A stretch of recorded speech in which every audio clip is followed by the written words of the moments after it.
Selamat datang keluarga Katolik dalam program Inspirasi Sabda bagi Keluarga Komisi Keluarga Keuskupan Agung Medan pada Jumat 1 April tahun 2022. Adapun renungan kita pada hari ini diambil dari Injil Yohanes bab 7 ayat 1 dan 2, ayat 10 dilanjutkan ke ayat 25 sampai dengan ayat 30. Saudara-saudara yang terkasih, Injil pada hari ini mengungkapkan respon Tuhan kita Yesus Kristus atas pernyataan orang-orang Yerusalem yang melihat Dia datang untuk merayakan Hari Raya Pondok Daun. Adapun yang dikatakan orang-orang tersebut. Tetapi tentang orang ini kita tahu dari mana asalnya. Padahal bila Kristus datang, tidak ada seorang pun yang tahu dari mana asalnya. Waktu Yesus mengajar di Bait Allah, Ia berseru, "Memang aku kamu kenal, dan kamu tahu dari mana asalku.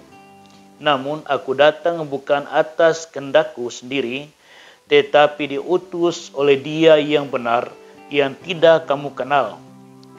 Aku kenal Dia, sebab aku datang dari Dia, dan Dialah yang mengutus aku."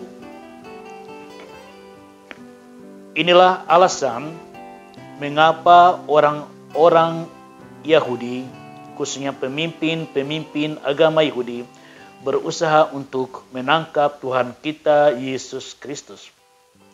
Karena Ia menyamakan dirinya dengan Allah, karena Ia menyatakan Ia datang membawa pekerjaan Bapa. Ia tahu apa yang Bapa kerjakan, itulah yang Ia kerjakan di dalam misinya untuk mewartakan kerajaan Allah.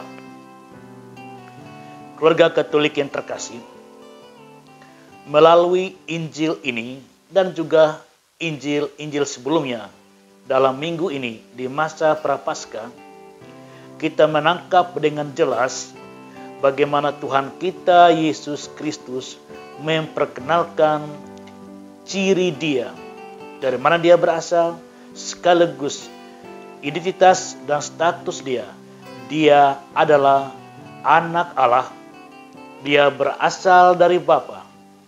Dia diutus oleh Bapa. Dia menghadirkan Bapa. Dia menghadirkan pekerjaan dan perkataan Bapa bagi umat manusia. Barang siapa melihat Dia, mereka telah melihat Bapa. Barang siapa percaya kepada Yesus, mereka percaya kepada Bapa. Barang siapa menyatukan diri dengan Yesus untuk memperoleh kehidupan kekal, maka kehidupan kekal dari Bapa akan diberikan kepada mereka yang percaya pada Yesus karena Dia berasal dari Bapa. Keluarga Katolik yang terkasih, Tuhan kita Yesus Kristus menanggung resiko mati karena Ia mengakui bahwa Dia adalah Putra Allah. Dia berasal dari Allah. Dia harus menyampaikan ciri Dia, identitas Dia, bahwa Dia berasal dari Bapa. Dia tidak menyembunyikan identitas Dia hanya untuk menyelamatkan hidupnya, mencari sikap kompromi, mencari persahabatan dengan orang-orang yang tidak menerima Dia sebagai anak Allah, dan Dia adalah Allah.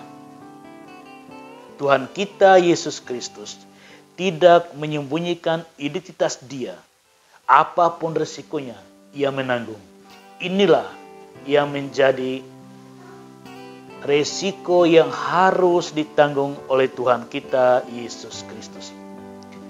Keluarga Katolik yang terkasih, di dalam kehidupan ini, terkadang orang yang melakukan kejahatan sering menyembunyikan identitasnya. Dia bisa memiliki lebih dari satu KTP, lebih dari satu alamat. Dia punya nama alias. dengan berusaha untuk menyembunyikan identitas sebagai pelaku kejahatan. Ini cara penjahat menghindarkan diri dari proses penyelidikan, pelacakan yang dilakukan oleh pihak keamanan, oleh pihak kepolisian, atau oleh orang-orang yang dirugikan oleh tindakan kejahatan mereka. Mereka menyembunyikan identitas yang sesungguhnya di dalam melakukan tindakan kejahatan. Keluarga Katolik yang terkasih, adapun pesan dari bacaan Injil pada hari ini, pesan yang dapat kita tangkap dari pernyataan Tuhan kita Yesus Kristus yang secara lugas, yang secara jelas dan tegas bahwa Dia berasal dari Allah.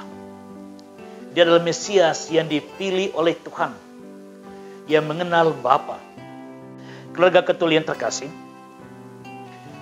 sikap Tuhan kita Yesus Kristus yang menyampaikan siapa Dia, identitas Dia, status Dia, berasal dari Bapa, mau menunjukkan bahwa barang siapa yang hidup di dalam kebenaran, Dia akan membuka dirinya, menunjukkan identitas Dia yang sesungguhnya, tidak menggunakan kepalsuan siapa Dia, baik dalam dokumen-dokumen, baik dalam perkenalan diri. Inilah ciri orang yang hidup di dalam kebenaran. Oleh karena itu, keluarga Katolik yang terkasih, ketika seorang pemuda dan seorang pemudi memutuskan untuk menikah, mereka telah memiliki sebuah identitas, suami dan istri. Dokumen-dokumen mereka menunjukkan mereka resmi telah menikah. Terkadang ketika suami dan istri mulai mengingkari kesetiaan, mereka menyembunyikan identitas. Yang sudah menikah katakan belum menikah. Dengan demikian dapat melakukan tindakan-tindakan yang merusak perkawinan. Dengan menyembunyikan identitasnya, partnernya tidak akan bisa melacak, atau orang yang diajak melakukan tindakan yang merugikan keluarga tidak bisa melacak siapa dia. Inilah yang tidak dimiliki oleh Tuhan kita Yesus Kristus, apapun resikonya. Oleh karena itu, keluarga Katolik yang terkasih, tunjukkan kehidupan dalam kebenaran dengan menunjukkan identitas Anda kemanapun Anda pergi. Cincin perkawinan, surat-surat, dan pernyataan-pernyataan Anda menunjukkan Anda telah menikah, Anda telah memiliki anak-anak, Anda telah memiliki tanggung jawab. Dengan demikian, Anda telah mengikuti teladan Tuhan kita Yesus Kristus. Meskipun ada resiko-resiko yang harus Anda tanggung, kerugian-kerugian yang harus Anda dapatkan dengan menunjukkan identitas Anda sebagai ayah dan sebagai suami, sebagai ibu dan sebagai istri. Bahkan anak-anak juga menunjukkan identitas dia, di mana dia berada. Inilah ciri hidup dia sehingga hidup dalam kebenaran. Tuhan berkati kita. Amin.